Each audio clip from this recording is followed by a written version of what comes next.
Hi friends, గారెలు ఎప్పుడైనా మిగిలిపోయినాయి అనుకోండి, ఇలా ట్రై చేసేయండి.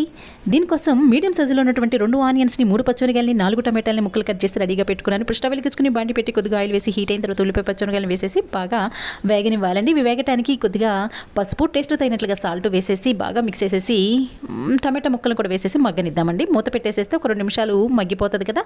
మగ్గిపోయిన టమాటాలోకి స్పైస్ తగినట్లుగా కారాన్ని, నిమ్మకాయ సైజ్ అంతా చింతపండు నానబెట్టి పులుసు అది తీసుకుని రెడీగా పెట్టుకోవాలండి. ఆ పులుసు అయినా లేదా చింతపండు పేస్ట్ అయినా వేసేసి ఒకసారి బాగా మిక్స్ చేసేసుకొని గ్లాసున్నర నీళ్ళైతే పోసేసుకోండి. ఈ పులుసు అనేది మరిగే లోపుగా నేను గారెలకైతే ఫోర్కుతోటి ఇట్లా ఘాట్లు అయితే పెట్టేసుకుంటున్నాను. ఇలా ఘాట్లు పెట్టుకున్నందువల్ల పులుసులోకి వేసినప్పుడు పులుసు అనేది ముక్కలకి బాగా పడుతుందండి. ఇప్పుడు పులుసులోకి గారెలను అయితే వేసేసుకొని ఒకసారి బాగా మిక్స్ చేసేసి మూత పెట్టి ఒక 5 నిమిషాలు ఉంచి 5 నిమిషాల తర్వాత మూత తీస్తే వేడి వేడి గారెల కర్రీ అనేది రెడీ అయిపోతుంది. రైస్లోకైనా చపాతీలోకైనా సూపర్గా ఉంటుంది. చెప్తే నంబర్ కానీ రైస్ పక్కన పెట్టి ఉత్త కర్రీయే తినేస్తారండి. ఇలాంటి మరిన్ని రెసిపీస్ కోసం మన ఛానల్ని సబ్స్క్రైబ్ చేయండి.